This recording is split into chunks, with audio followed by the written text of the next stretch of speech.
wrong man confessed. Hey, night listener. Tonight we enter the shadows. The rain's been coming down since dusk, hard, cold, not trying to cleanse the city, but drown it.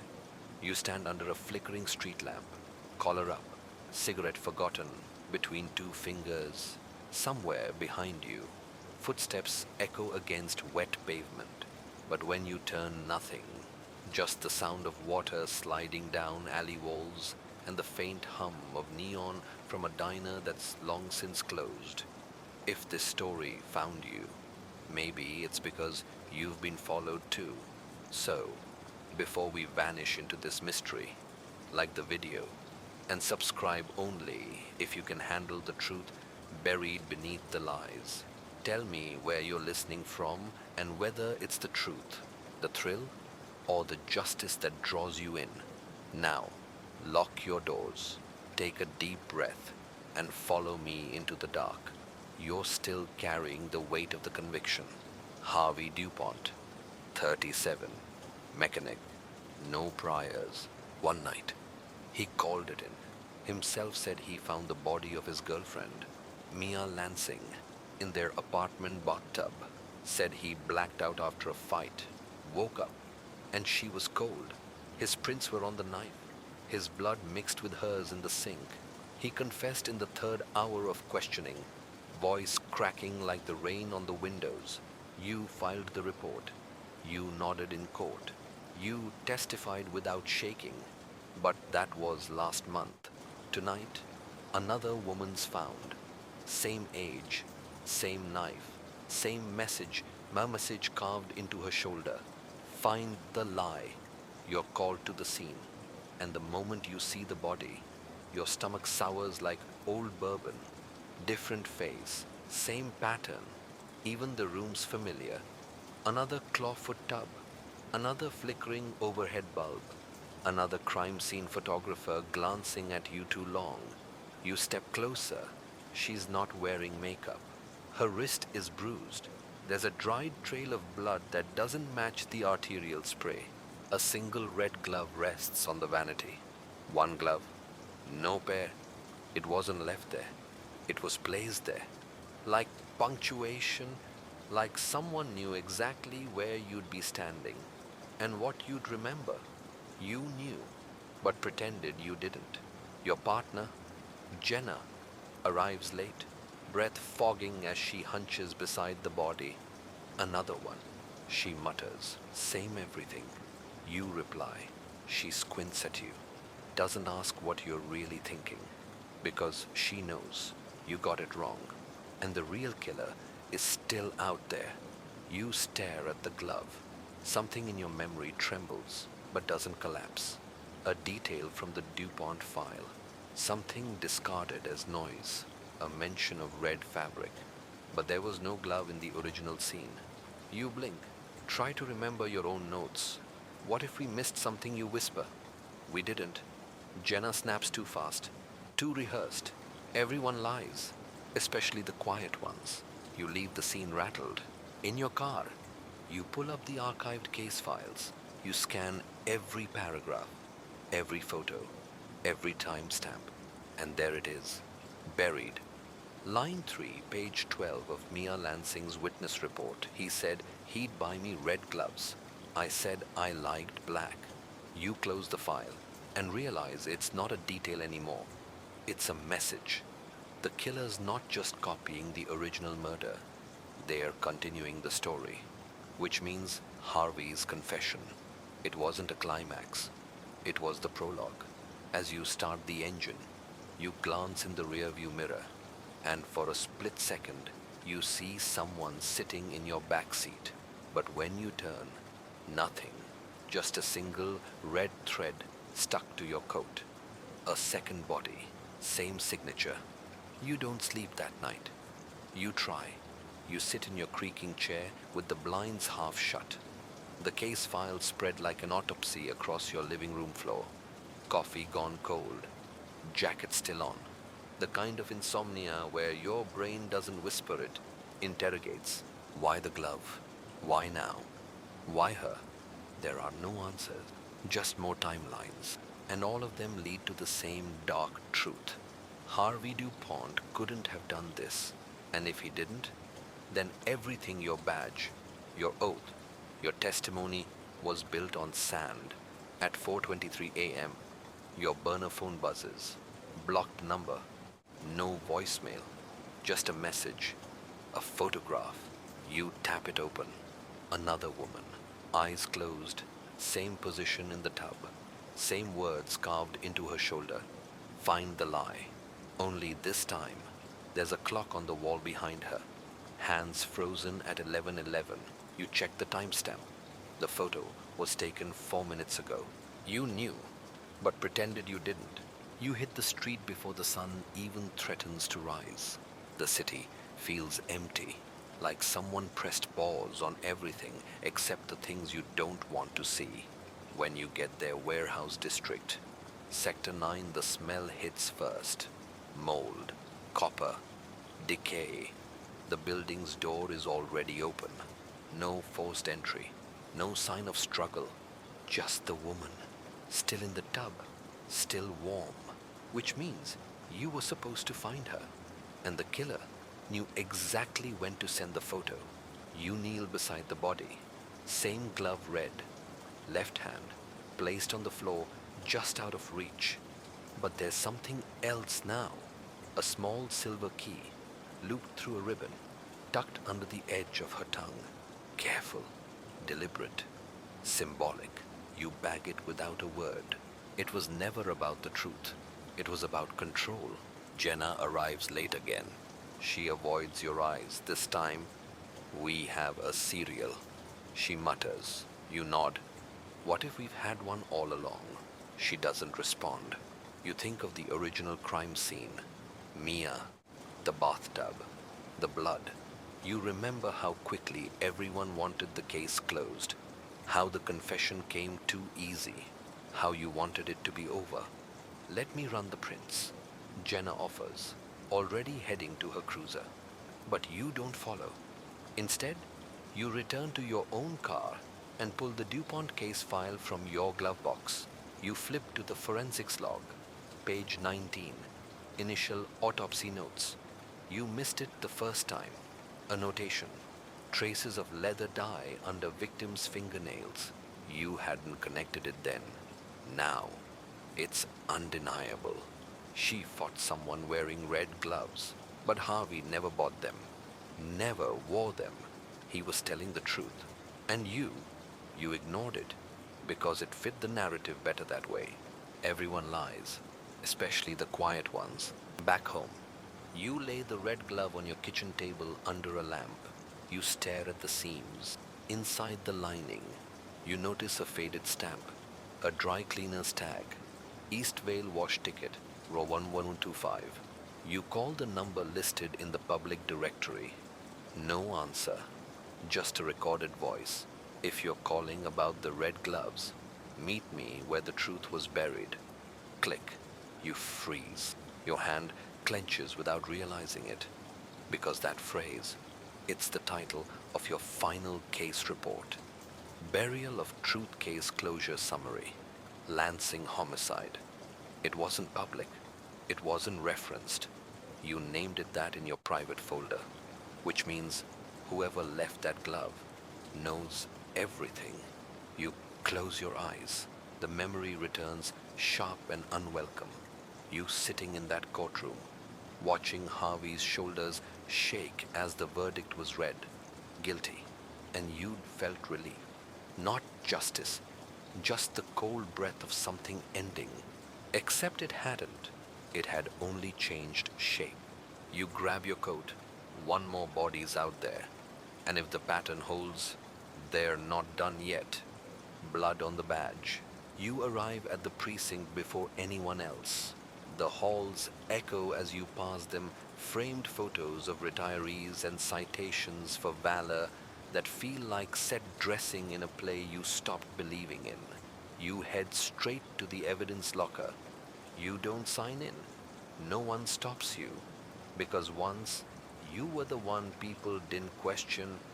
Now you're the one who asks himself if they should have. inside the locker. Row 17 bin C.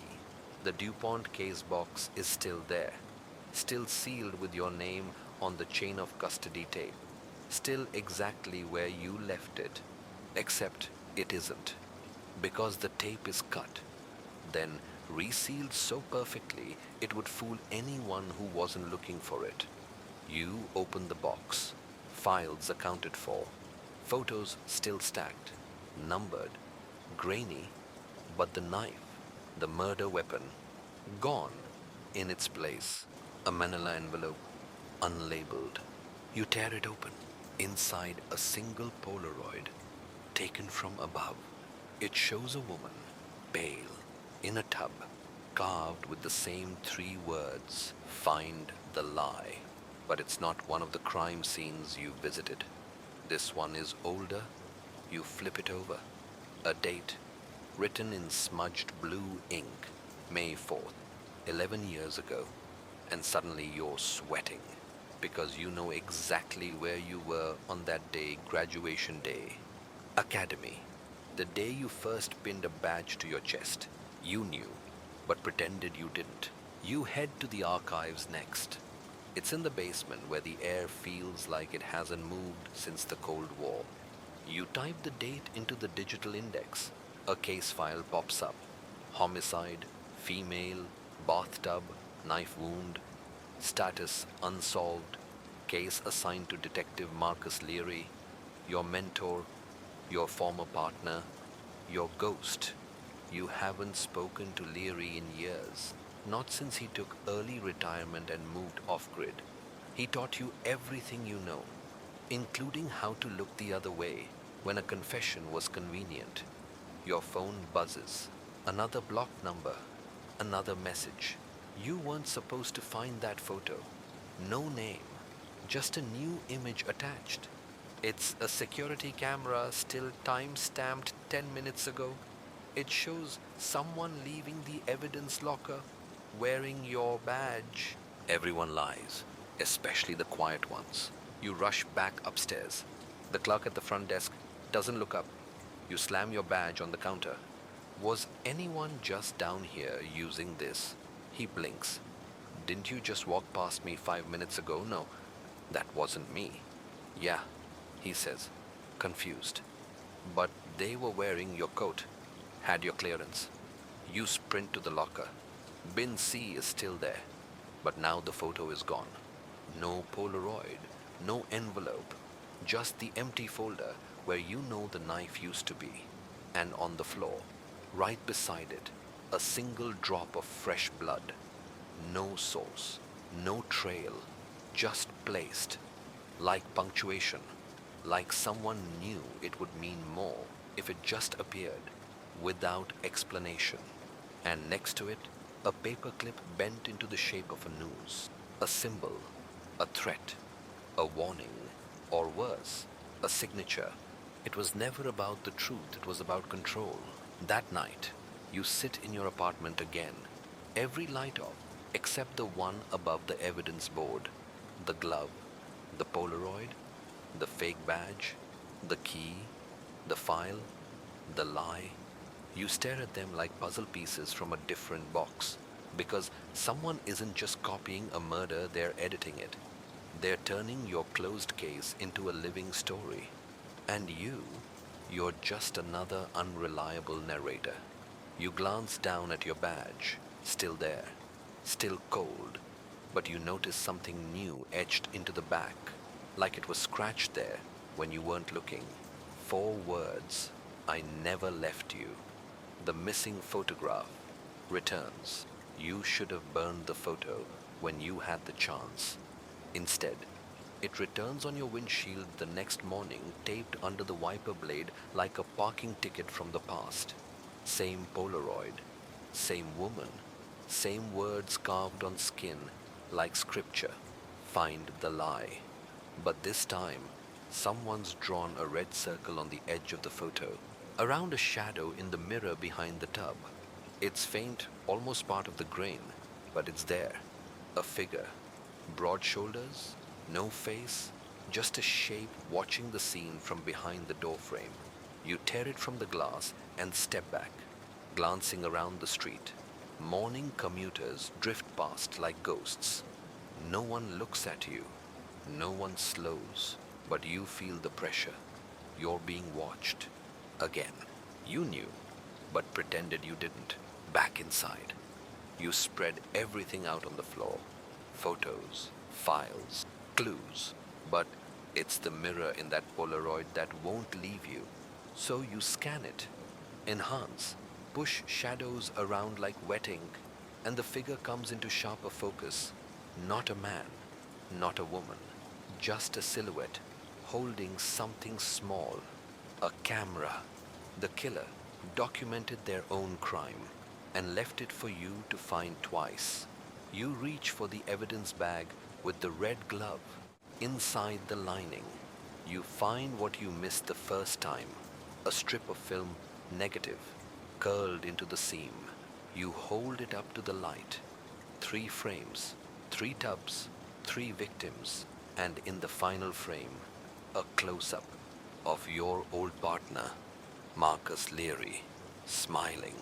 But there's blood on his badge. Everyone lies, especially the quiet ones. You drive out to Leary's last known address, an off-grid cabin an hour north, half buried in pine and silence. The road narrows until it's just gravel and paranoia. No mailbox, no welcome. The house leans like it wants to fall, but hasn't found the strength. You knock. No answer. You try the handle. It opens. Inside, dust, wallpaper peeling in corners, dead silence broken only by the ticking of a clock nailed to the far wall, its second hand twitching. You walk slow, measured. Your boot hits something on the floor. You look down. A photograph, face down. You flip it. It's you, from behind, standing at Mia Lansing's crime scene, the day of her murder. But it's shot from inside the apartment. From the tub, it was never about the truth. It was about control. You turn and see the wall, covered in photos, dozens of them, all of you at crime scenes, in court, in your car, sleeping at your desk. You never saw the cameras, but they saw you. And in the center of it all, one giant photo, a group shot. Academy graduates, class of '09. You're in the second row. Marcus is beside you. And standing between you both is a woman you haven't thought about in years. Cadet 417. No name, no record. Just eyes like static. You lean in. Someone's circled her face in red ink. Below it, handwritten, they never saw her. But you did. You stumble back, because now you remember. She never graduated. Disappeared 2 weeks before finals. Everyone assumed she dropped out. But you remember how she watched you in the cafeteria, in the gym, in the hallway mirrors, and how she never blinked. You ripped the photo from the wall. Behind it, another Polaroid. Fresh, still developing. Of you, standing here, now, looking at the wall. The ink still wet. You're not alone. A knock that shouldn't be there. You don't turn around right away, because turning around makes it real. And right now, you need one more second of unreality, the kind where you might just be imagining things, but the floor creaks behind you, slow, purposeful. Whoever's here wants you to hear them. You spin fast, hand on the grip of your sidearm, breath shallow, but the room is empty. No shadows in the doorframe, no footsteps receding down the hallway, just the photo in your hand, still damp at the edges. You scan the room, the ticking clock, the peeling wallpaper. Nothing changed yet. Everything feels rewound. You back out of the cabin with your weapon drawn, closing the door softly behind you. And that's when you see it, etched into the wood on the outside of the door, where you hadn't noticed before. She never left. You knew, but pretended you didn't. You returned to the precinct with the group photo clutched tight, paranoia ticking in your blood like a second heart. Jenna's at your desk when you walk in, scrolling through case files like she owns the air around her. You've been gone a while, she says, without looking up. I was never really here, you mutter, too low for her to catch. You slide the photograph across the desk. Ever seen her? Jenna leans in, squints. That's weird, she says. This girl's face is smudged. No, it's circled. She frowns, turning the photo. But the red ink is gone. So are the eyes, wiped clean, like the memory tried to scrub itself. But you remember, her name wasn't on the academy list. Her file wasn't in the system. She wasn't a cadet. She was something else. What about this, you ask? Showing the photo from Leary's wall, the one of you at Mia's crime scene, taken from inside the tub.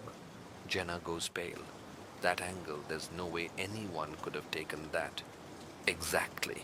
Whoever took this was already there before Mia died, before the scene was processed, before you ever showed up. Everyone lies, especially the quiet ones. You call the dry cleaner listed on the gloves tag again. This time, someone answers. Eastvale Wash. You hesitate. Ticket 125, you say. Red glove. Came in last month. Pause. Then click. Deadline. You try again. Voicemail. You drive out there. The storefront is boarded up. Dust on the windows. Closed indefinitely, but taped to the inside of the glass. Just behind the Foley's sign. A photograph. A Polaroid. Of you. Taken from inside your own apartment. You're asleep on the couch next to the DuPont file. You break the glass with your elbow, ignoring the shards that cut your forearm.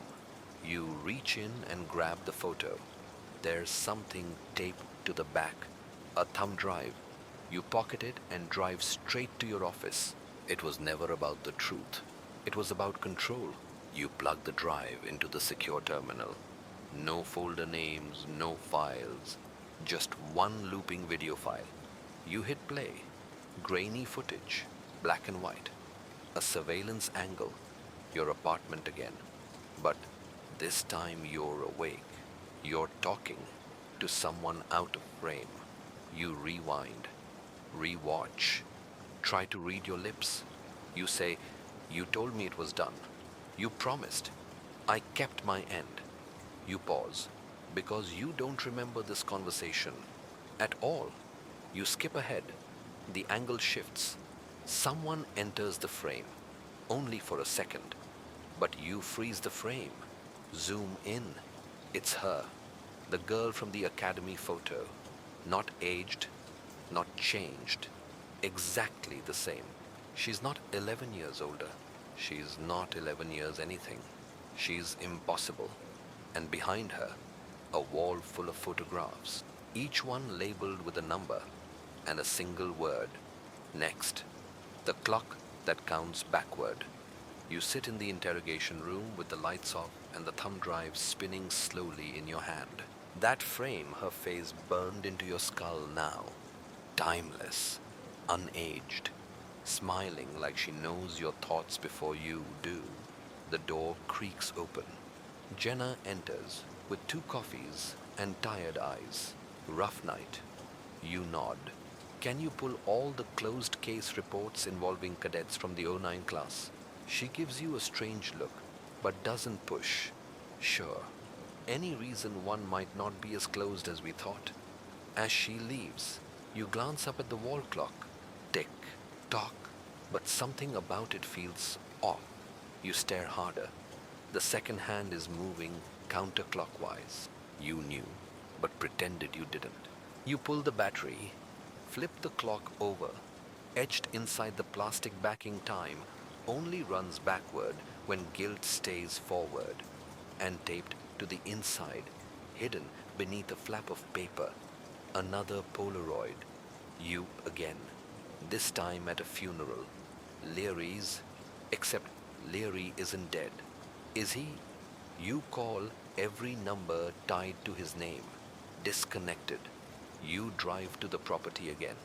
It's empty. Cleaner than before. Like it's been wiped. Not robbed, erased. You break into the basement. The air is damp, musty.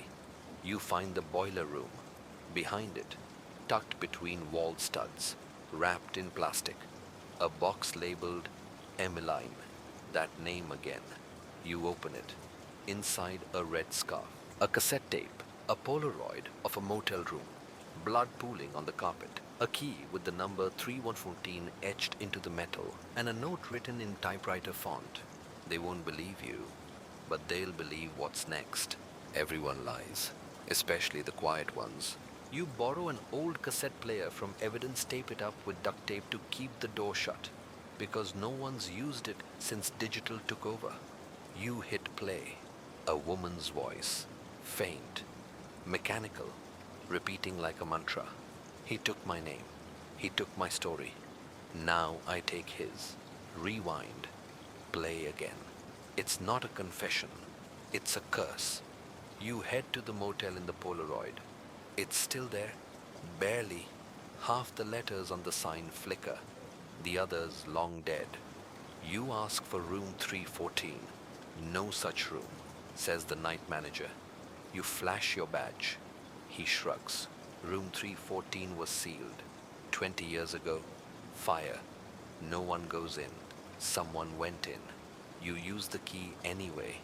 The door opens. Inside, charred wallpaper and blackened furniture frozen mid-collapse. But in the center, a single chair, and on it, a cracked mirror. You lift it. Behind it, words etched in ash. I remember who you are. It was never about the truth. It was about control. You turn to leave, but the door won't open. You're locked in. The room begins to hum, low, pulsing, like an engine turning over somewhere in your bones. Your phone buzzes. Unknown number. You answer. Silence. Then, you're in the wrong story. Click. You spin. And in the cracked mirror, for just a split second, you see her. Not behind you. Not in the room. Inside the mirror. Watching you. Smiling. Not like someone cruel.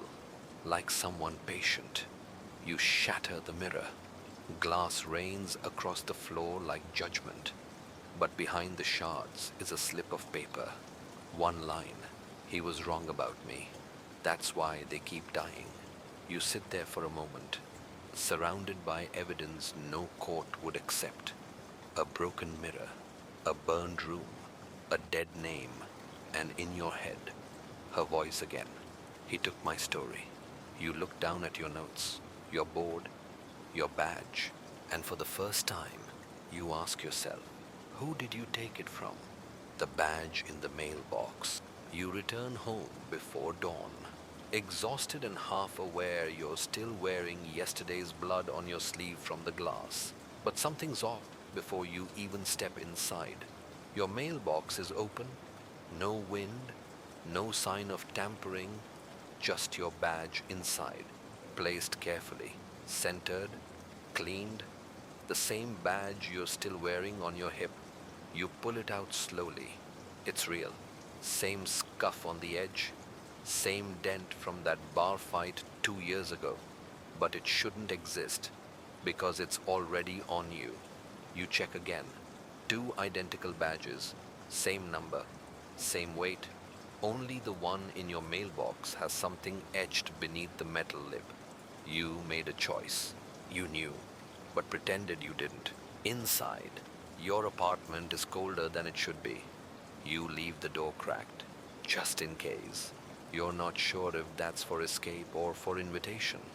The walls feel closer, the silence more judgmental. You sit at your kitchen table and spread everything out, the Polaroids, the key, the red scarf, the drive, the cassette. You line them up like puzzle pieces, but the picture won't form. You notice something new. The Polaroid of the motel crime scene, if you look close, very close, in the blood pool, there's a reflection of a wristwatch, not on the victim, on someone standing just out of frame. You zoom in on the photo on your phone. The second hand is visible.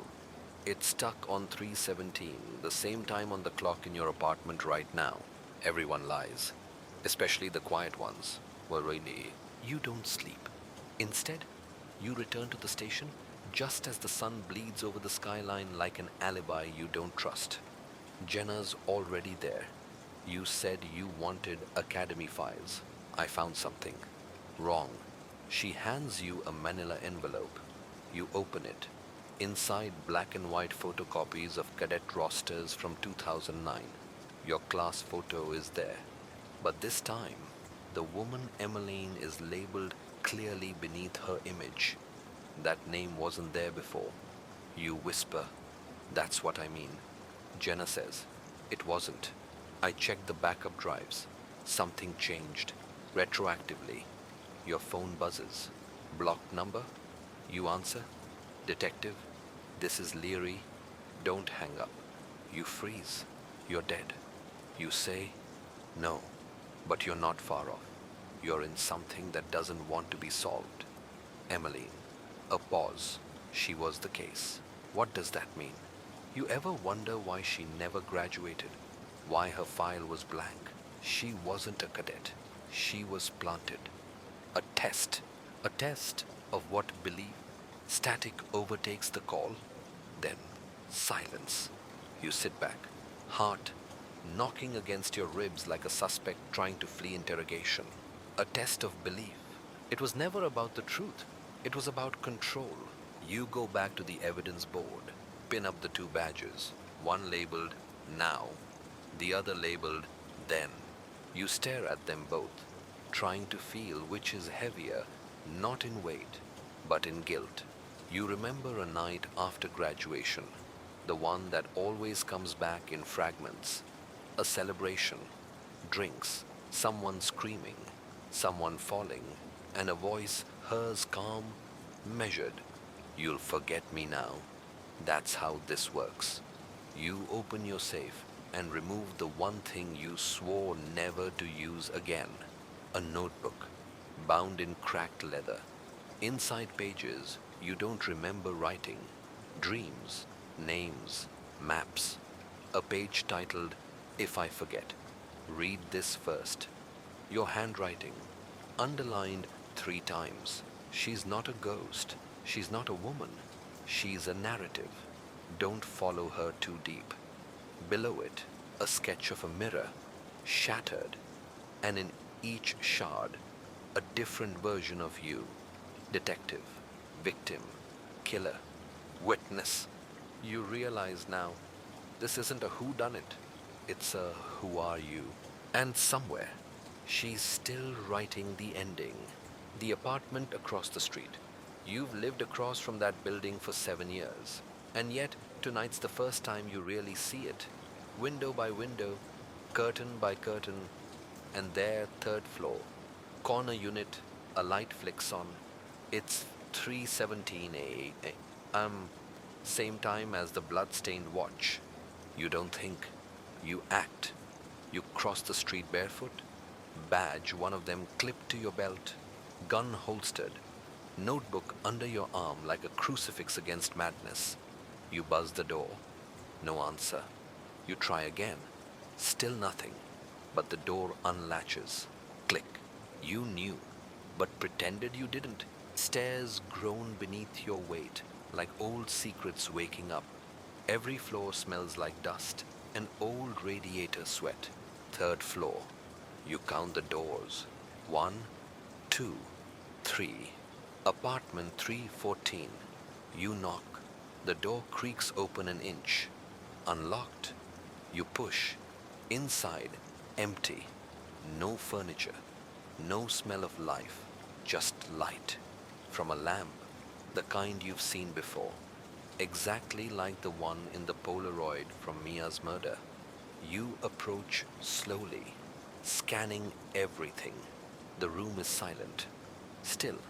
except the ticking from a kitchen timer placed on the windowsill, set for 3 minutes and 17 seconds. You walk over. The window looks straight into your own apartment. You press play on the timer. It begins to count down. Everyone lies, especially the quiet ones. A sound behind you. A voice. That's not your time. You turn. She's standing there. Emmeline, hair the same, eyes too steady. A scar beneath her left collarbone fresh, though it should have scarred years ago. You lift your gun instinctively. Tell me what this is. She doesn't flinch.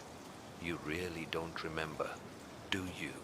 Remember what the day they let you believe the lie was your idea. What lie? She walks over to the lamp, unplugs it. The room dims, not darker, but truer. That you solved it. You lower the gun a little. I solved Mia's case. You solved a version, not the version. You glance back at the timer. 2 minutes left. Why the timer? Because truth has a fuse and yours is almost spent. Is almost. It was never about the truth. It was about control. She hands you something? A copy of the original report you filed after Mia's case. Only this time, it's different. Redacted names, unredacted. Your notes in the margins changed. Statements added that you never wrote. Who did this? You? When you chose comfort over clarity, the timer ticks faster now. 1:15 left. They told me you were weak, she whispers. But I said no. I said you'd remember. You point at the mirror on the wall, framed, clean. That mirror was never a mirror. You step toward it, hesitate. Then what is it? She says nothing. You reach out and touch the glass, and your reflection doesn't match.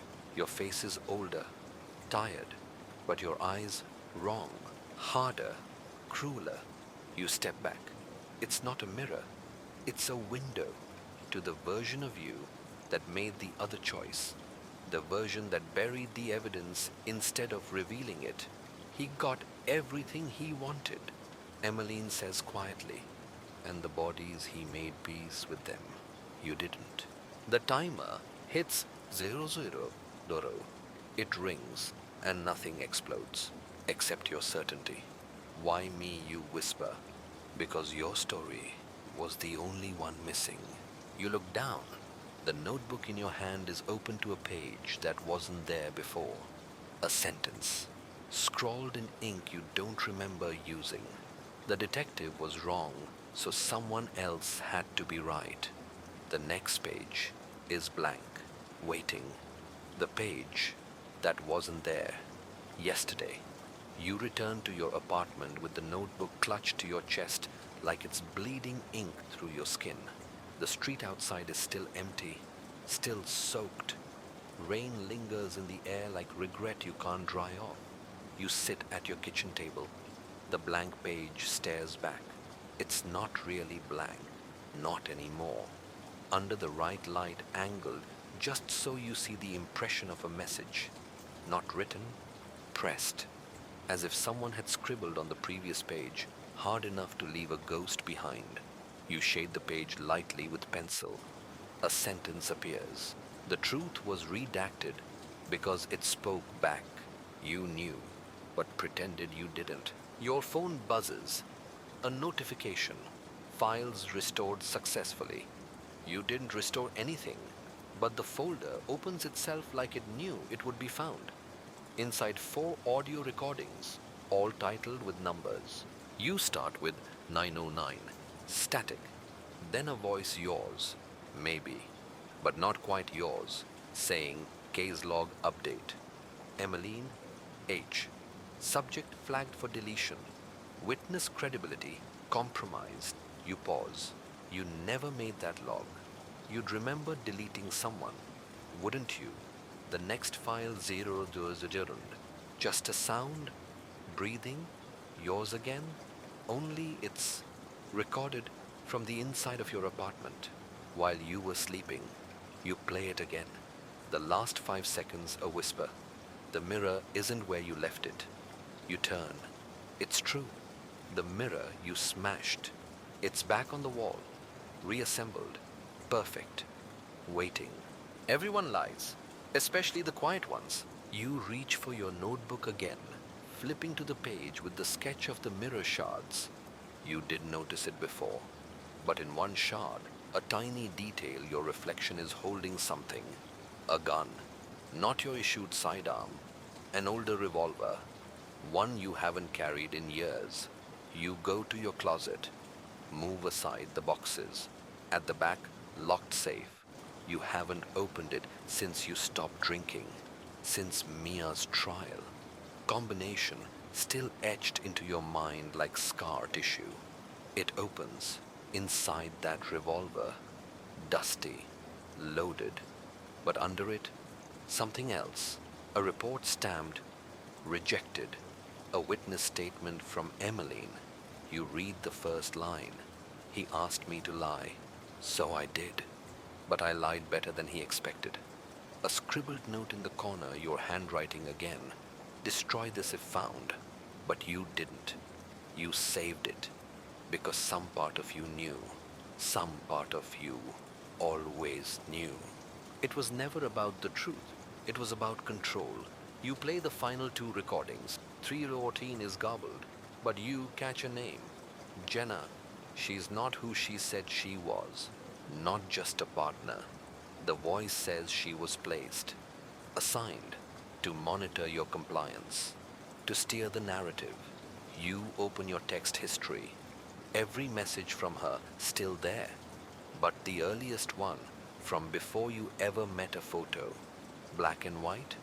A woman facing away from the camera. Red scarf around her neck.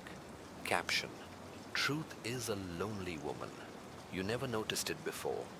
Never saw the message. Or maybe you deleted it and it came back. You dial her number. It goes to voicemail. The greeting isn't hers. It's yours. If you're hearing this, you're further in than you should be.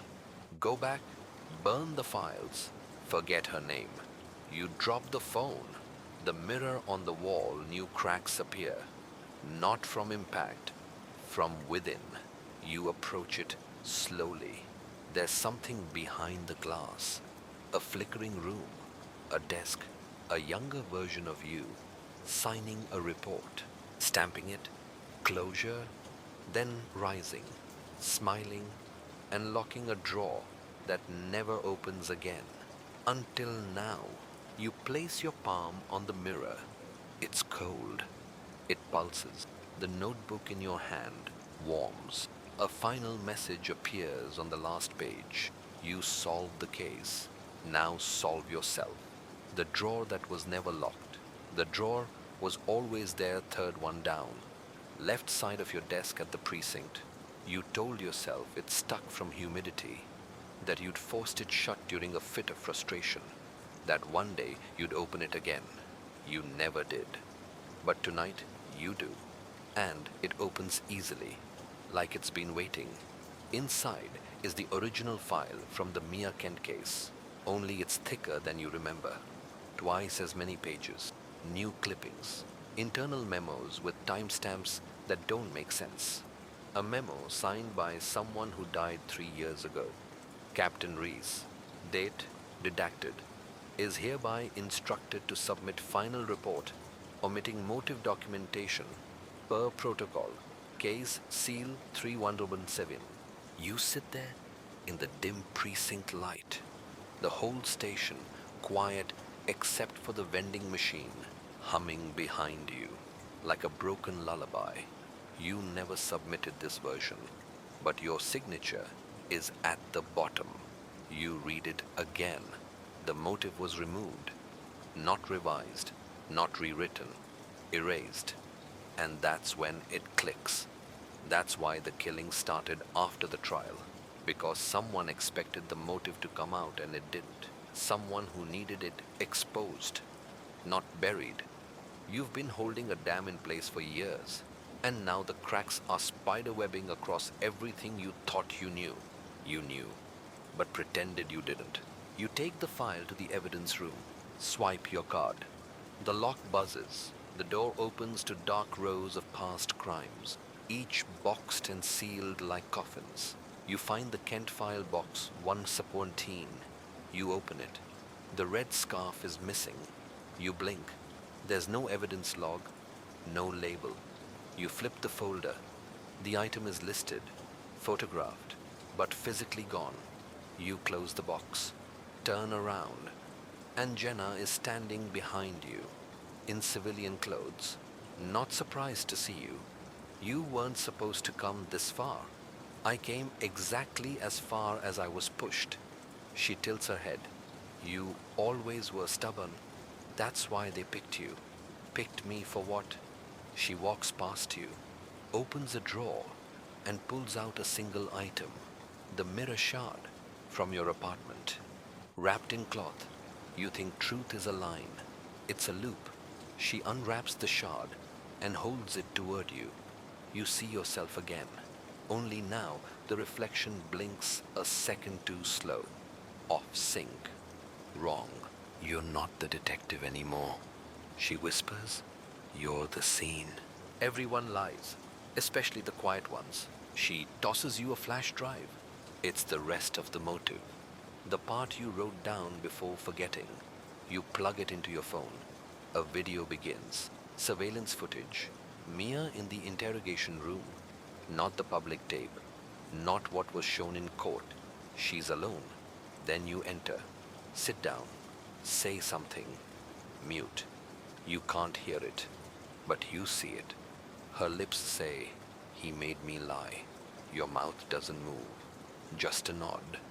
Then you get up and leave. Time code 3:17 a.m. You drop the phone. The silence between you and Jenna is electric. I buried it. You murmur. No, she says. You offer to. You want to ask who they are. But you already know. It was never one person. It was a system. A system that needed the killing to look clean. You pick up the shard and watch yourself again. Your reflection smiles, but you're not smiling. What do I do now, you ask? Jenna's voice is softer than you've ever heard it. You solve it. For real this time. And that means unsealing what you locked away. You walk back to your office, place the shard on your desk like a badge. Your own eyes stare back at you, and for the first time in years, you don't blink. It was never about the truth, it was about control. The message, hidden in the verdict. The precinct sleeps while you work. You're the only ghost wandering its corridors tonight, but you're not the only one haunting it. You return to your desk. The verdict file is still there. Jury recommendation. Not guilty. But there's something else you never noticed before. Maybe because you never read the back page. Typed in faded ink. Almost as if someone forgot to remove it from the copy. Verdict approved under Directive M. OT1 Kel. It's not legal language. It's a code. You Google it. But the internet gives you nothing except a redirection error and a flicker across your screen like someone's watching what you type. You write the code on a sticky note, MOT1 Kel. You whisper it aloud. It sounds like motive kill. That's when the pattern makes sense. Not just Mia. All the victims tied to that verdict. 3 deaths post-trial. None of them ever listed as connected. But you do the math. The dates, the names, the original jurors, 3 of them are dead, and each one ruled a suicide. You knew, but pretended you didn't. You walk back to evidence. Box 117 again. Now it's sealed differently. The tape's fresh, the label updated, contents reviewed and purged. 17 a.m. You didn't do that. Jenna is gone. No one else is on shift. You open the box again. Only one item remains. A handwritten envelope. No stamp, no return address. Your name printed neatly on the front. Inside a photograph. Mia, smiling, standing next to someone. You, but younger. From a time you don't remember, you're holding the red scarf, wrapped like a gift. Your face is too calm, too sure. The back of the photo says, the motive was never hers. Everyone lies, especially the quiet ones. You call Emmeline, no answer. But the voicemail's changed. Her voice is clear, brittle. If you're calling, then I failed, or you succeeded. Either way, the loop ends here. Don't trust the man in the mirror. You lower the phone, and look, the precinct bathroom mirror stares back. You wipe the surface. There, etched in condensation from a non-existent breath, is the code again. MOT1 Kel. Underneath it, in smaller letters, they'll call it justice. You'll call it guilt. You return to your office. The notebook you thought you lost. It's on the chair, open to a blank page. Then the words begin to appear on their own, one line at a time. You found the bodies. You found the motive. You chose the verdict. Now choose the ending. Your hands tremble as you pick up the pen. Write one word. Unseal. The page turns itself, and behind it, taped flat, is a memory card. No label, just a red dot in the center.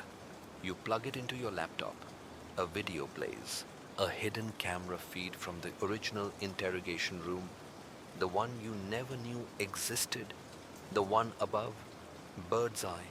From this angle, you see everything. Mia looks scared. You look calm. Too calm. You lean in. Whisper something. She nods. You hand her a photograph. She folds it, tucks it into her coat, then speaks the lie, as rehearsed, as needed. Then the audio fades out. The final frame lingers, your face, watching her, not with relief, with certainty. It was never about the truth. It was about control, the file that was never submitted. The sun threatens the horizon, but it hasn't broken through. The city outside still wears its shadows. Inside the precinct, the light flickers like it's unsure it should exist at all. You pull open your bottom drawer. There's a manila folder marked Final. You remember sealing it years ago, but not submitting it. It was supposed to close the Kent case. Instead, it buried it. You open it now. Inside the original motive, typed, signed, stamped, and then crossed out in black ink, not redacted, erased. It reads, victim knew the defendant. Affair confirmed. Victim threatened to reveal financial crimes. Defendant premeditated confrontation. Escalation led to death. Then below, in your own hand, this narrative will not hold. Motive too human. Rewrite to fit chaos theory. That was never part of the case. It was instruction from above or from you. You can't tell anymore. You knew, but pretended you didn't. You checked the logs. The original case files were accessed again just before the trial by someone using your credentials. Time 3:17 a.m. The same time keeps returning like a broken clock trying to reset itself. You print the unsigned version of the file. On your way out of the precinct, you notice something taped to your locker. A Polaroid. You, asleep at your desk. Taken from above. On the back. Truth is easier to swallow when you're unconscious. You check the security footage. The feed cuts out at 3:16. Back on at 3:18. Everyone lies, especially the quiet ones. You drive out to where the first juror was found. A quiet house on a dead-end street. The crime scene tapes long gone, but something lingers inside the house. Everything is pristine except the mirror in the hallway, cracked, like yours. The cracks trace a spider's web toward the corner. There, written in marker. He said she was innocent. Then he said I was. You don't recognize the handwriting, but you recognize the message. You've used it before to justify a cover-up, to clean a mess before the public saw the blood. You hear a creak, footsteps overhead. You draw your sidearm, climb the stairs. The bedroom door is ajar. Inside, no one. Just a tape recorder playing static.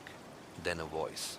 Detective, we all forgave you because we didn't know. But now we do. The tape stops. You check the windows, still sealed. You were never alone here. You just stopped noticing. It was never about the truth. It was about control.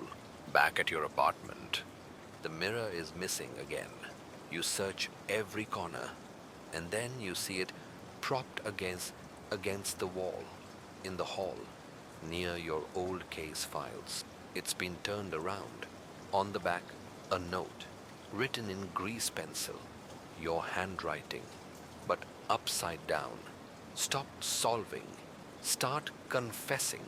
You sit down, not at your desk, on the floor, because the floor is stable, because the desk is where things are filed away, and you need them unfiled. You pull the red scarf from the evidence envelope, run it through your fingers. It still smells like her perfume. Mia. She told the lie because you asked her to, or maybe because you threatened her. You can't remember now. Your mind's a hallway full of locked doors, and you lost the keys long ago, but the drawer opened. The file reappeared. The scarf remained. So maybe that's the answer. You stand, look at yourself in the blank space where the mirror used to be, and you whisper, I killed the motive. And that's when the knock comes. One knock, then silence. You approach the door, look through the peephole. No one there, just a key, left on the floor. Silver, engraved, 13. You pick it up. It's cold as memory. The key that fit. Too many locks. The key doesn't match your apartment door. It doesn't match the precinct lockers. You test it on your old mailbox, just in case nothing. But you know what it's for. There's only one door you never tried. The cold case archive. Downstairs, sublevel B, behind the service elevator. It's where they keep the files. They'd rather forget files without endings, without justice. You take the key and descend the cement stairs instead of the lift. The lights buzz overhead like dying insects. One flickers as you pass beneath it. A familiar rhythm, like a ticking clock without a face. You stop in front of the steel door. No label, just a keyhole. You slide it in. It turns smoothly. The lock clicks open like it's been waiting. You knew, but pretended you didn't. Inside, the air smells of mildew and regret. Dust floats like ash from crimes too old to scream anymore. You move past the rows of file cabinets until you reach the center of the room. A single light bulb swings overhead. Below it, a metal table, and on it, a single item, the missing photograph, the one that vanished from box 117. You flip it over. Another note. This one typed, we don't hide truth, we erase memory. You pocket the photo and look around. That's when you see the locker, unmarked but familiar. You open it. Inside a box, labeled case number 316, restricted memory. You open it. Inside transcripts, cassette tapes, a watch, still ticking, 317. You play one of the tapes. Static. Then a voice. Yours. She knows. She remembers more than she says. If the motive comes out, they'll kill her. They'll kill us both. But if I erase it, if I reshape the case, they'll stop. She'll be safe, and I'll still be a detective. A second voice responds. Jenna. They'll believe what we give them. You eject the tape. You hear something in the room shift. Metal groaning. A drawer slides open across the aisle. Inside your badge, filed away, suspended. From 5 years ago. You check the date. It's the day before the Kent interrogation. You were off the force, but you led the case anyway. Everyone lies, especially the quiet ones. You sit down at the metal table, place the key, the photo, and the badge in a triangle. Try to piece it together. You weren't a detective during the case, but they needed one. Someone they could control. Someone already desperate enough to return. So they gave you a chance. On one condition: erase the motive, blame chaos, make her look unstable.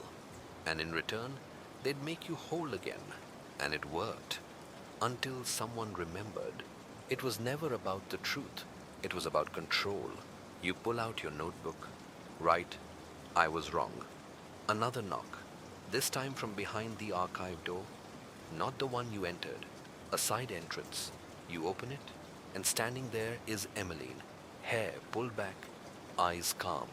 She hands you a folded slip of paper. You wrote this, but you forgot. You open it. The handwriting is yours. Shaky. Rushed. If this lands in your hands, it means you let them into your head. You rewrote the case. You changed the motive. You buried the truth. But they didn't tell you the rest. They didn't tell you who really gave the order. The bottom is signed. Your name crossed out. Rewritten, former detective. Emmeline turns to go. You stop her. Who's they? She doesn't answer. Just hands you one more item. A flash drive, shaped like a key. No label. Just a single number, etched in the metal. 317. And suddenly, you're not sure if it was ever about Mia at all. The flash drive with no beginning. Back at your apartment, the rain has started again. It drums against the windows like fingers tapping a confession too fast to catch. You stare at the flash drive. It's the same weight as the metal key. Cold. Heavier than its size suggests. Engraved with just those three numbers, 317. You plug it into your laptop. No folders appear. Just one file, no name, no extension. You double-click it. A video starts. Black screen, then your face. Not recent, this version of you looks younger, less haunted, more dangerous. You're sitting in a room with mirrored walls, no camera visible, but the angle is intimate, almost like a memory replayed from the inside out. You speak. If you're watching this, it means you forgot. Again, they wiped your memory, like they promised. They gave you back the badge, gave you your rank, gave you the illusion of redemption. Your hands tremble. You hit pause. The image freezes on your face. You're smiling slightly. That's the part that chills you. You never smile like that. Not anymore. You knew, but pretended you didn't. You press play. But Mia wasn't the first. She was the one who refused to lie. The others, they played along. They said what the script told them to say. Motive was chaos. Motive was mental illness. Motive was random violence. But it was never random. It was controlled, directed, and every time you got too close, they took it away. The screen glitches, cuts to a still image, a wall of photographs, victims, all listed as closed cases, each one labeled with an alphanumeric tag, MOT1L, MOT2 grab, MOT3 SIN, each tied to a rewritten narrative. You recognize faces, you recognize names, and in the bottom corner, a list of detectives, all gone, retired, deceased, or missing, and beside each, a time of death. Most are the same. 317A. Man M. Everyone lies, especially the quiet ones. You rewind the video, pause on the photographs. One stands out. Not a victim. A man in the corner. Suit, tie, clean haircut, smiling faintly. The smile is unmistakable. It's your captain. The one who brought you back? But the timestamp says otherwise. Image date 3 years before your reinstatement, before he supposedly found you. You try to look away, but the screen glitches again. And when it returns, you're looking into your own eyes again, that younger version of yourself, still smiling. He says, you'll be tempted to expose it, to break the cycle. But they built it for people like you, people who crave redemption more than they crave justice. He leans in, as if he's crawling through the screen. So ask yourself, detective, what do you want more, to be forgiven or to be remembered? The video ends. Your screen goes black. It was never about the truth. It was about control. You sit in the dark. Only the blinking cursor of your computer reflects back at you. You start typing. The detective was wrong, but your fingers hesitate. What if that's what they wanted you to write? What if that's the next script? You check the mirror again. It's back, unbroken. But now there's something else. Scrawled in fog. You can't solve what you agreed to forget. The door buzzes. Someone's outside. You look through the peephole. No one. Just a package. Wrapped in plain paper. No return label. You open it. Inside a watch. Still ticking. T17. The watch that wouldn't stop. You hold the ticking watch in your hand like it's something alive. It pulses. Not like a machine, but like a warning. The second hand doesn't move smoothly. It jumps, hesitates, then surges forward like it's correcting for a memory you've already tried to bury. The back is engraved. You only needed to be wrong once. You flip it over again. The face is cracked. Same spider web fracture as the mirror. Same fracture as the hallway glass where the first body was found. You press the stem to wind it, but it clicks, and the second hand resets right back to 317. Of course it does. You knew, but pretended you didn't. You put the watch down and call Jenna. Voicemail. You try Emmeline. Disconnected. You reach out to precinct records. A new voice answers. Flat, robotic. That case number no longer exists. You try again with a different request. This time, your own personal file. Silence on the line. Then access denied. This user profile is not currently active. You check the number. It's correct, but it's like you've already been scrubbed. You drive to the precinct. Flash your badge. The rookie at the desk doesn't look up. Just says, visiting hours are over. You say, I work here. He finally looks up and smiles. A slow, heavy thing. No, you don't. Everyone lies, especially the quiet ones. You walk out before they can follow you. Back to your apartment. You notice the light above your door flickers once, twice, then dies. Inside, the photograph is gone. The scarf too. Even the folder labeled final. Only one thing remains. A sticky note on your wall, written in your handwriting. They start watching once you start remembering. They stop watching once you give up. You boot your laptop. It flashes a warning. System locked profile inactive. You try the flash drive again. No response. You try to play the video file from your downloads. Corrupted. Every trace of what you saw gone. You dig through your desk, desperate for proof. Anything. Then you notice the broken watch ticking again. Still at 317. Still cracked. You open the back. Inside a microchip, a GPS tracker, and a tiny scroll of paper. You unroll it. Coordinates. A cabin in the hills. Outside city limits.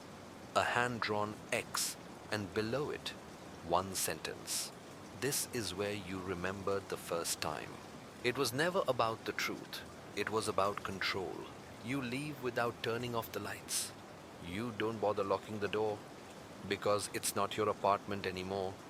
Not really. You're not even sure whose story this is anymore yours. Mia's, theirs. It all feels scripted. You drive out past the city line. The rain follows like a slow leak in reality. Trees thicken. Street lights vanish. The road narrows until it's gravel.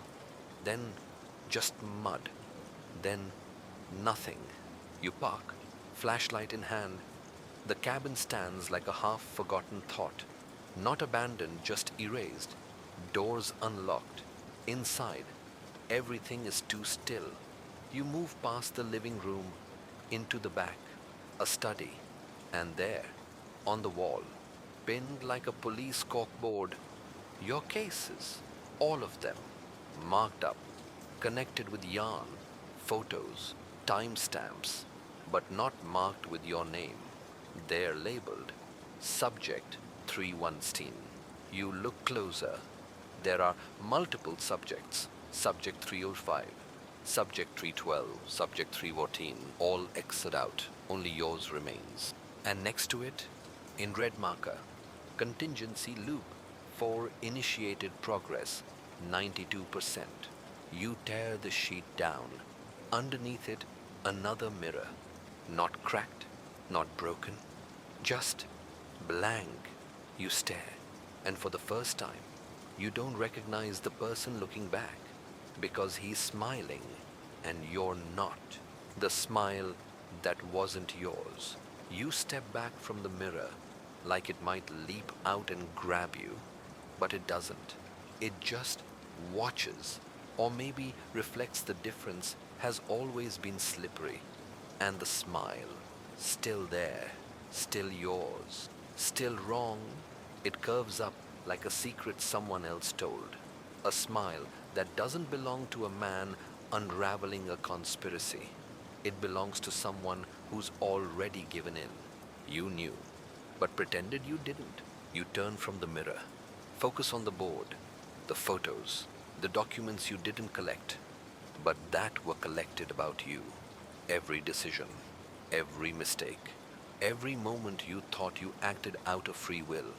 It's here. Every file stamped with the same mark. Behavioral loop analysis. Subject 3117. And under that, expected deviation 3.914%. Even your doubts have been accounted for, calculated, anticipated. You read a transcript labeled Cycle 3. Subject displays signs of psychological resistance. Introduce false lead. Reinforce redemption arc.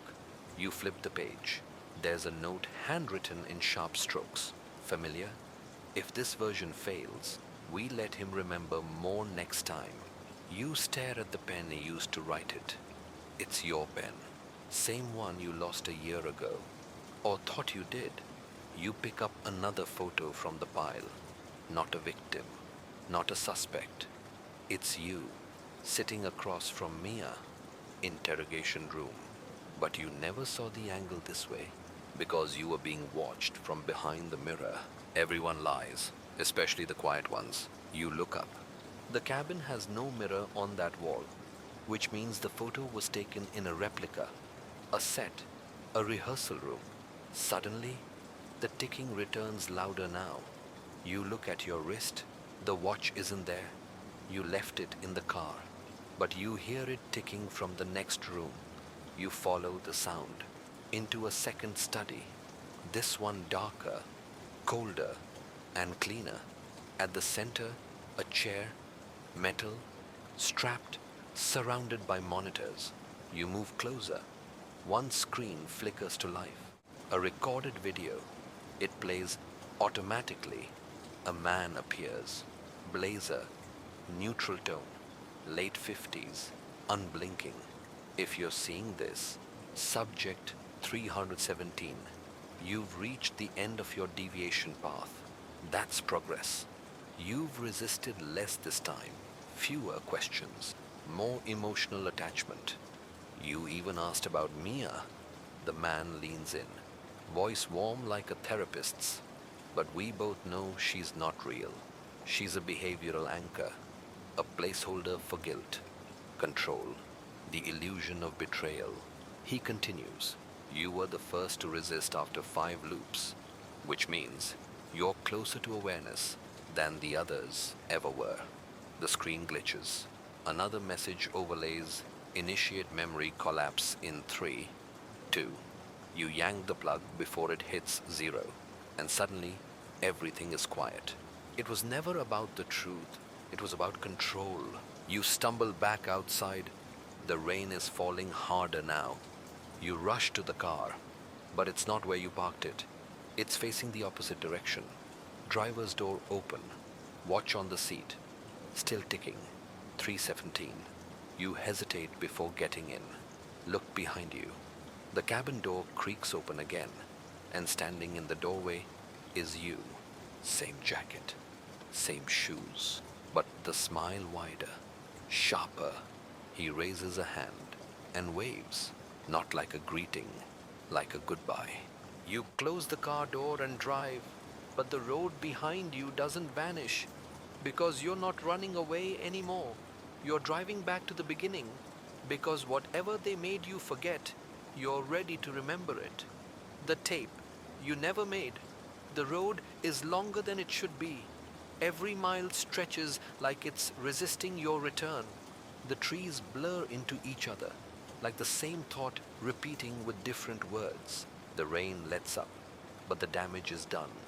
By the time you reach the city, it's empty.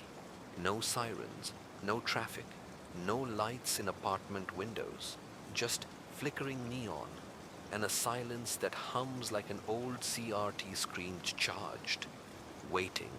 You pull into the parking garage beneath your old precinct. Your keycard still works. That alone should have been your first clue. Inside, the hallways haven't changed, except they've changed. The pictures on the wall missing, the names on the office doors blank, your desk gone. In its place, a box labeled discarded. Inside, your badge, your service weapon, your watch. But the watch isn't cracked. It's pristine, ticking silently at 3:17. You pick it up. No resistance, like it was waiting to be found again. You knew, but pretended you didn't. The evidence locker hums when you enter. You type the code you were never supposed to remember. It opens. Inside, 3 things.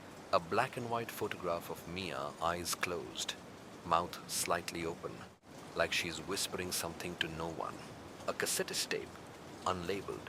A worn envelope with your name, sealed with wax. You play the tape in the AV room. White noise at first, then your voice. This is subject 3:115, cycle 6. They let me keep my voice this time. They think I'll tell the same story, that I'll follow the loop. But I changed one thing. You pause the tape because you don't remember recording this, but you know what it means. You've looped more than once. Everyone lies, especially the quiet ones. You open the envelope. Inside, a photo of you and the captain. You're both smiling, hands clasped. He's handing you something. You flip it over. Scrawled handwriting. You agreed.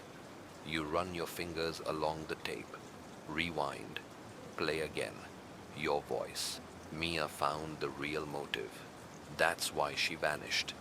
Not murdered. Not missing. Erased. Because she remembered what I agreed to forget. You hear a clink in the tape. A door opening. Footsteps. The voice grows more frantic. If you're hearing this, you still have time. Don't go back to the mirror. Don't go back to the clock. Just bury it. Bury all of it. The tape cuts off with a gasp. It was never about the truth. It was about control. You don't bury it. You do the opposite. You gather the watch, the photo, the tape. You leave the precinct. Drive to Mia's last known address, half expecting a locked door. Instead, it's ajar. Inside, furniture covered in sheets. Dust thick enough to write your name with your finger, but the air feels recent. Someone's been here. You hear it before you see it. The same ticking, coming from a grandfather clock. but the face has been replaced. With a mirror, your reflection stares back at you, but the mirror doesn't crack. It pulses, then glitches, just once. A flash, in that single blink, Mia's face, whispering. Not a name, not a location, just one word, undo. The mirror clears, back to you, still holding the watch, still ticking, still 3:17, and in the mirror's reflection, something behind you. You turn too late. Darkness, total. The truth that didn't belong to you. You wake up on cold tile, the kind they use in old police basements or abandoned psych wards. There's no blood, no bruises, but your head throbs like someone's been playing tape loops through your skull all night. Your first thought isn't where am I? It's what version of me is waking up this time. You sit up slowly. The room is rectangular, no windows, just a humming fluorescent overhead and a camera in the corner blinking red, blinking like a heartbeat. You spot the only furniture, an old steel desk. On it, a manila folder labeled Deprogramming Candidate 3117. You flip it open. Inside are surveillance stills of you, taken from angles you've never stood at, talking to Mia, arguing with the captain, walking out of court. In each photo, you're holding something different. A scarf, a mirror, a gun, symbols, anchors, but you never remember holding any of them. You knew, but pretended you didn't. There's also a transcript, typed, gold. Interviewer, do you understand why you're here? Subject 3117, I don't know what version of me agreed to this. Interviewer, that doesn't change the outcome. Subject 317, who am I outside of the loop? Interviewer, no one we need to worry about. A scribbled note in the margin, loop breach probability rising. Re-encode guilt as justice. You close the folder, but your fingerprints are already on every page. And suddenly, you understand the purpose of this room. It's not interrogation, it's reset. They bring you here when you get too close, not to hurt you, to reassign you back into the script. Everyone lies, especially the quiet ones. There's a screen on the far wall. It flashes on without prompt. A single question appears. Do you wish to remember? Yes, no. You hesitate. This is it. The core of it all. The illusion of control. If you select yes, they'll know you're irreparably off script. If you select no, the loop resets. The cases return. The mirror cracks again. You choose yes. The screen flickers. A new image. Mia. But not the one from the apartment, or the cabin, or the interrogation room. This Mia is real, unposed, frightened, speaking into a camera. They're using the story as the cage. Every time you get close to remembering, they change the crime. You solved it. You did. But you covered the motive to stay sane. She leans closer, trembling.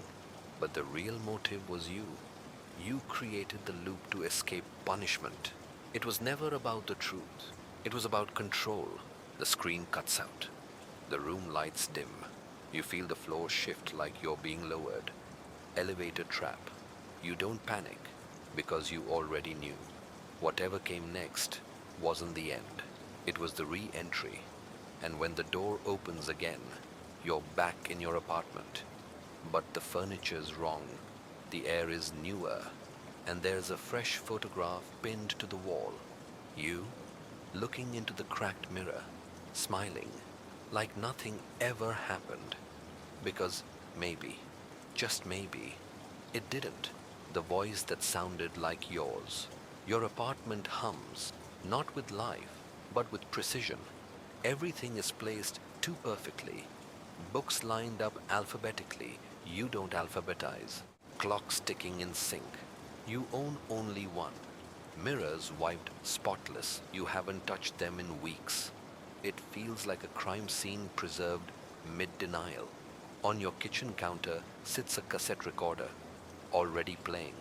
Your voice fills the room, but it's not you. Subject 317 has shown remarkable cognitive elasticity.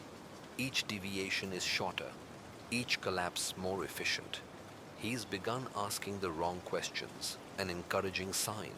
You pause it, rewind, same tone, same cadence, but the intent behind it is colder, almost clinical.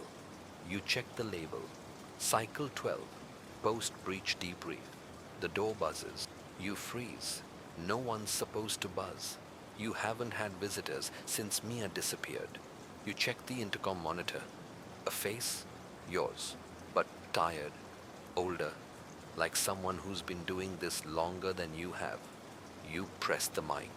No sound comes out. Your double stares up at the camera and mouths, "Don't trust the ending." You knew, but pretended you didn't.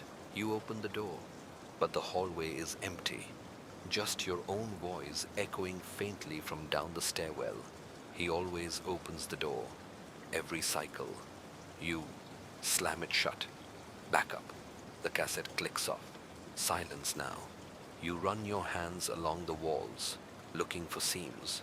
The illusion is too clean. Something has to give. In the closet, under the floorboards, you find it, a box, just like the one from section 4. Same wax seal. Inside a single piece of paper. It reads, "This is not the first time you've ended this. You're the only one who keeps trying to make the ending just. And every time you do, someone else dies." Everyone lies, especially the quiet ones. You look at the wall.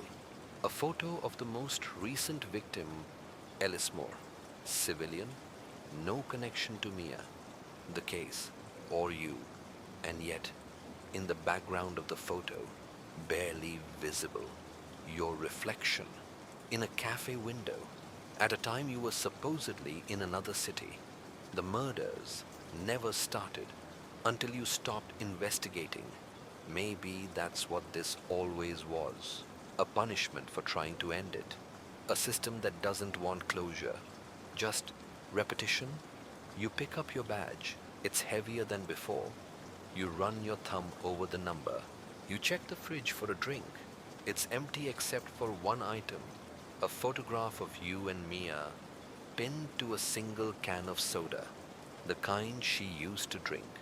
You pull it out. Read the label. Time is a loop. Open carefully. The pull tab's already halfway up. You set it down, because maybe the ending isn't in the loops. It's in not pulling it at all. It was never about the truth. It was about control. And as you sit down at your desk again, staring at the cracked mirror across the room, you don't smile. You don't reach for the phone. You just whisper to yourself, "Not this time." But somewhere deep in the building, a printer whirs, printing your confession before you've even written it. The final confession wasn't yours. It's past midnight now, or maybe it's still 3:17. You've stopped trusting time. You sit at your desk, the one you've returned to again and again in different versions of yourself. But this time, you don't feel like a detective. You feel like the suspect. The printer down the hall keeps churning. You walk toward it slowly, as if the pages might change if you move too fast. They don't. One by one, sheets roll out, warm to the touch, freshly inked with every detail you've buried. The Mia case, the verdict, the erased files, the silent evidence locker. Your name is on every page. Each paragraph starts with, "You said it was justice," and ends with, "But it was just the script." You knew, but pretended you didn't. The last page prints. No ink this time, just embossing. Raised lettering in your handwriting. Final confession recorded. Loop archived.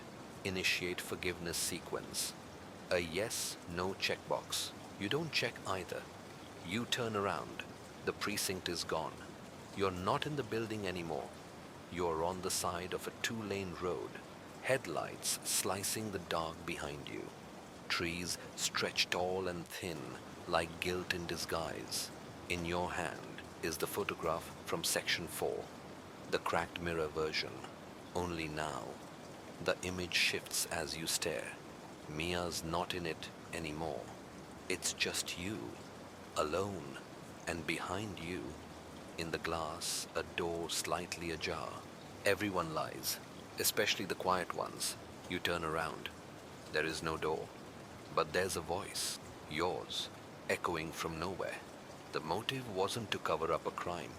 The motive was to keep the lie alive. You solved the case, so no one else would. The confession wasn't written by you. It was written to you by the last version of yourself, the one who tried to break the loop. You remember now, every cycle. It ends this way, but you always choose silence, because silence feels safer than truth. But tonight, silence feels like surrender. It was never about the truth. It was about control. You tear the photograph in half, drop it, and then finally you speak out loud, I confess. The wind stills. The trees stop swaying. Somewhere far off, the printer jams, and the mirror in your mind, it doesn't crack. It disappears. The confession fades, not like ink drying, but like fog lifting from glass. You don't know if it changed anything, if the loop broke, or simply twisted into a quieter shape. Maybe that's how justice works in the end. Not in a gavel, not in a cell, but in the way guilt refuses to leave a room.